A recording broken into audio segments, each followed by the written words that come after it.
meus amigos, tudo bem com vocês?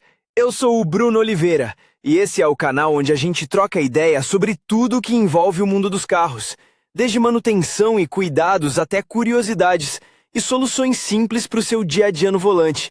Se você curte conteúdo direto ao ponto e sem enrolação, já deixa o like, se inscreve aqui no canal e acompanha o vídeo até o final, porque tem informação que pode fazer a diferença para você e para o seu carro.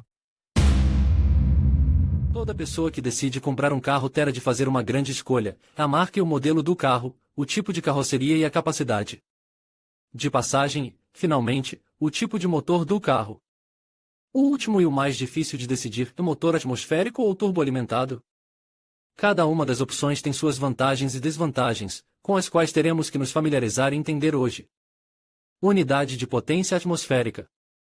Portanto, antes de decidir qual motor é melhor e qual é a diferença, vamos descobrir como funciona o motor atmosférico clássico. Trata-se de um motor de combustão interna, cujo sistema de fornecimento de energia é baseado em um carburador ou em um injetor distribuído. A mistura de combustível é formada por uma parte de gasolina e 14 partes de ar. E é possível variar as proporções conforme necessário. O sistema de ignição acende a mistura e o gás em expansão aciona a biela e o grupo de pistões. Isso faz girar o virabrequim e, consequentemente, as rodas do veículo. A pressão na qual o ar entra no motor e de uma atmosfera dá o nome motor atmosférico. Não há agentes pressurizadores, apenas a pressão natural da atmosfera. Agora precisamos entender a diferença entre um motor turboalimentado e um motor atmosférico. Vantagens do motor atmosférico. Essas vantagens do motor clássico, que podem ser vistas em muitos carros, são destacadas em alto recurso da unidade de potência, confiabilidade e durabilidade da operação, facilidade de reparo, a manutenção dessa unidade e mais econômica. Para descobrir qual é o melhor trem de forca, vamos analisar cada um desses pontos mais especificamente. Os motores a gasolina e a diesel são igualmente bons nesse aspecto. Eles são inequivocamente melhores. Observa-se que os motores desse tipo têm um desempenho correto de 250 a 300 mil sem reparos importantes, e também há motores que podem passar de 1 milhão de quilômetros. Nesse aspecto, os motores são muito mais econômicos, há menos peças que podem precisar de reparos. Pode até acontecer de os motores ainda estarem funcionando, mas a carroceria ter apodrecido durante esse período. Confiabilidade. A confiabilidade do motor atmosférico também não deixa dúvidas. Pode-se dizer que esses indicadores se devem à simplicidade do projeto e à ausência de elementos estruturais não confiáveis. O motor atmosférico funciona bem mesmo com gasolina barata e ruim, o mesmo se aplica ao óleo do motor. E claro que, se você fizer isso regularmente, o motor se tornará instável, mas é muito mais barato consertar um motor desse tipo que um motor turboalimentado. Alto nível de reparabilidade. A simplicidade do motor atmosférico, mencionada acima, também implica um alto grau de possibilidade de reparo de todos os elementos do motor.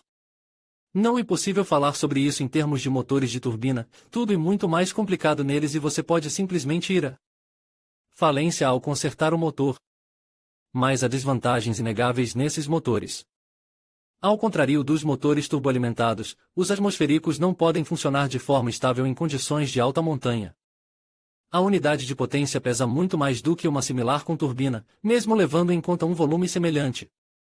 A unidade de potência clássica fica seriamente atrás da unidade turboalimentada em termos de dinâmica e acelera o carro muito mais lentamente. Motor turboalimentado. O primeiro exemplo de um motor turboalimentado foi inventado e construído no início do século passado, mas foi colocado em um carro pela primeira vez somente na década de 1950. O princípio de operação, diferentemente do atmosférico, e o uso de um superalimentador que cria pressão no ar. A turbina instalada usa gases de escapamento, criando pressão artificial, forçando o ar para dentro dos cilindros do motor. Sob a influência de uma pressão maior que a atmosférica, a potência e a dinâmica do motor aumentam significativamente.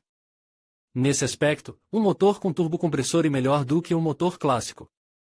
A potência aumenta em quase 15%, o que tem um efeito positivo na dinâmica do carro.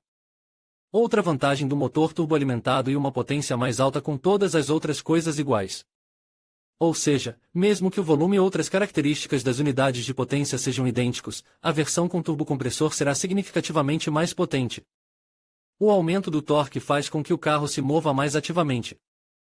O motor turboalimentado é muito mais ecológico do que sua versão atmosférica e faz menos barulho. Desvantagens do motor. Apesar dos parâmetros pelos quais uma unidade de potência turboalimentada é melhor do que uma atmosférica, ela tem algumas desvantagens óbvias.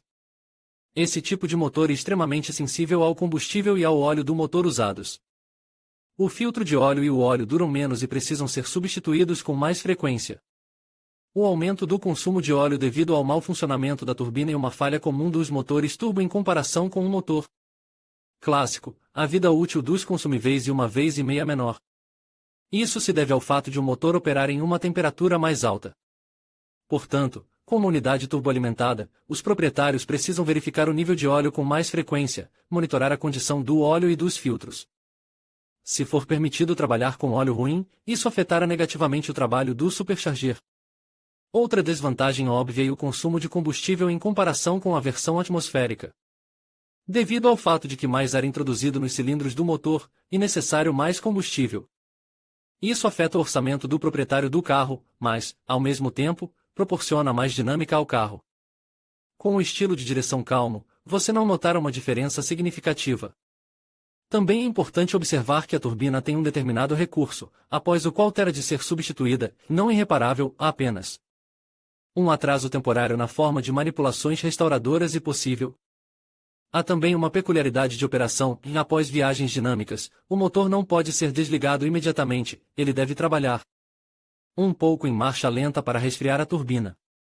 Como você pode ver, os dois tipos de usinas de energia têm prós e contras, só você pode decidir qual deles será mais adequado. Em conclusão, a escolha entre um motor turboalimentado e um motor atmosférico depende das necessidades e preferências de cada motorista.